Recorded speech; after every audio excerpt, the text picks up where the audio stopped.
Storytime. Evoluzione Radio.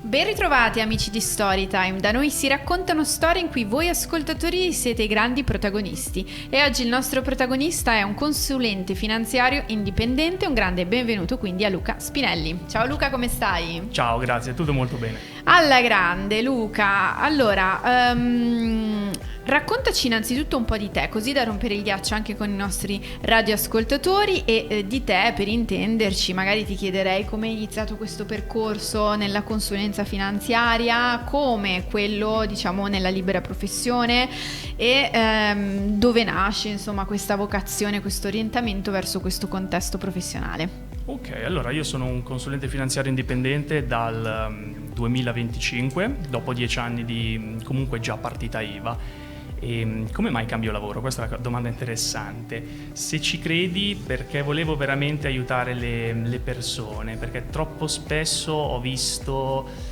dei promotori in banca non proporre realmente le soluzioni migliori per il cliente finale.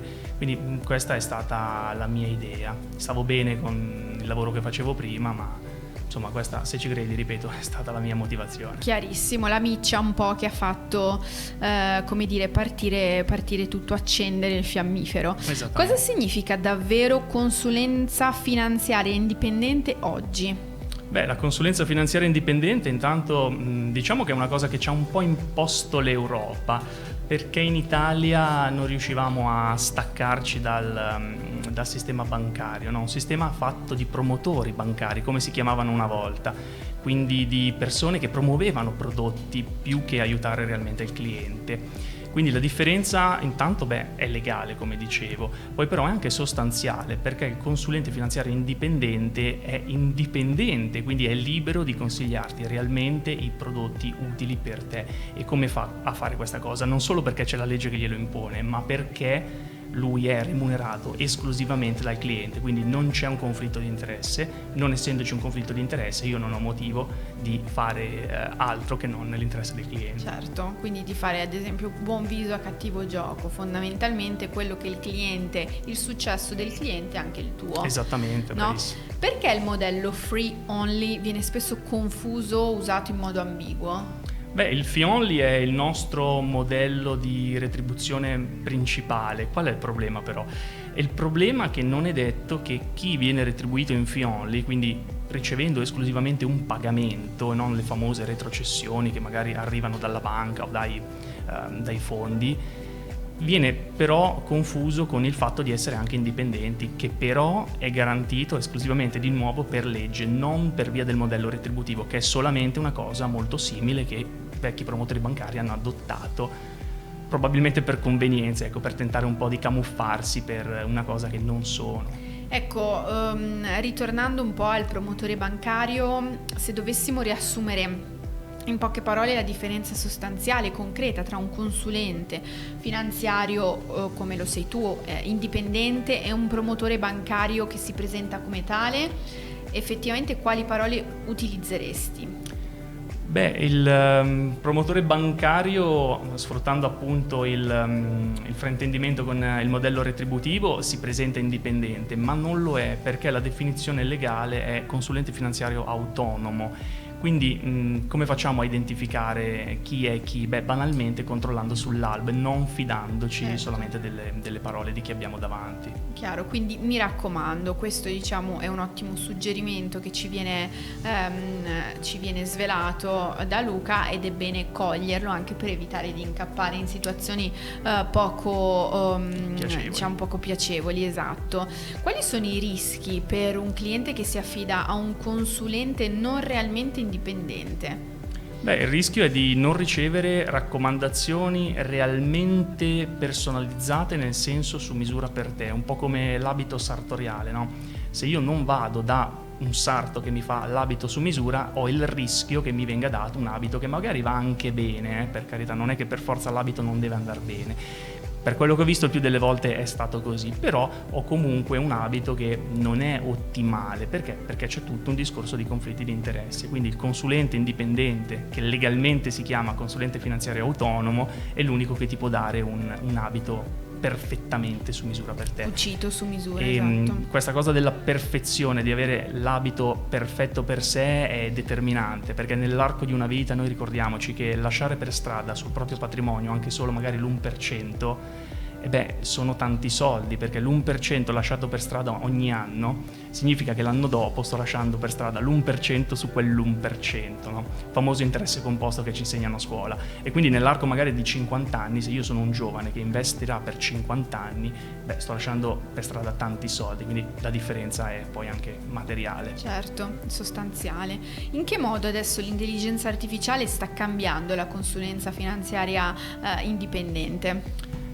Sicuramente aiuta tanti a fare brainstorming, cioè io ho delle idee di investimento, le posso sottoporre all'intelligenza artificiale, però attenzione ai problemi che sorgono, perché con l'intelligenza artificiale mi arrivano poi due problemi, che sono: numero uno, il fatto che comunque oggi non abbiamo ancora la famosa AGI, no? L'intelligenza artificiale che è in grado di pensare e di creare. E quindi cosa fa l'intelligenza artificiale? Utilizza tutte le informazioni che ci sono nel mondo, che derivano da delle persone però, e può commettere degli errori, numero uno.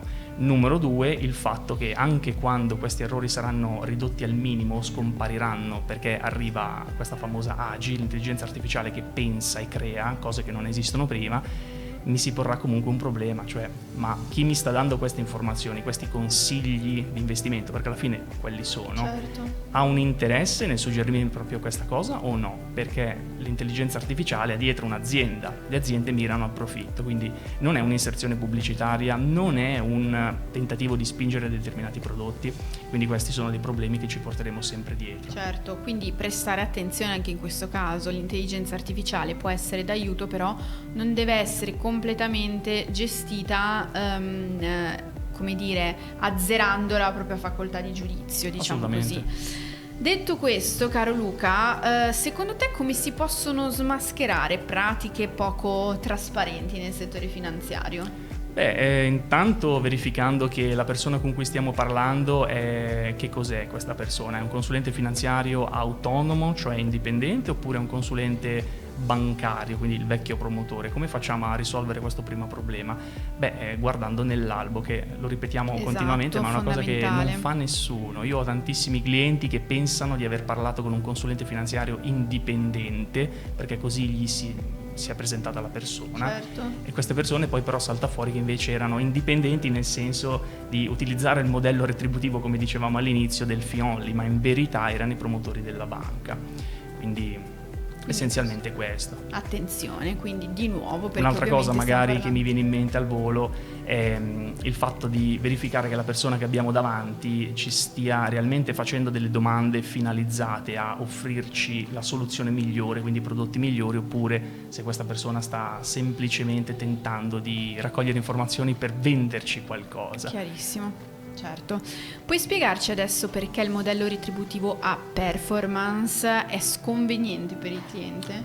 Questo è un modello terrificante, il peggiore in assoluto, perché porta con sé un problema gravissimo, cioè di tendenziale conflitto di interesse. Ecco, non nel senso che chi fa il consulente indipendente fa sorgere un conflitto di interesse, quindi viene meno il senso della professione indipendente, ma perché introduciamo un disallineamento, quindi il consulente indipendente ha un incentivo nel tentare di ottenere una performance, no? Perché riceve appunto una fetta di questo extra rendimento. Il problema però qual è? Il problema è che quando noi vinciamo tutti e due, e quindi io consulente indipendente magari prendo una fetta, può essere la metà, può essere il 10%, è irrilevante, ma quando perdiamo, l'unico che perde però sei tu cliente finale, quindi il modello retributivo a performance invita i consulenti a correre dei rischi dove però loro non partecipano, quindi non ha assolutamente senso, è un buon modo per danneggiare il proprio portafoglio. Ai microfoni di Storytime, Luca Spinelli, consulente finanziario indipendente. Potete continuare a chiacchierare con lui sui social, nello specifico su YouTube,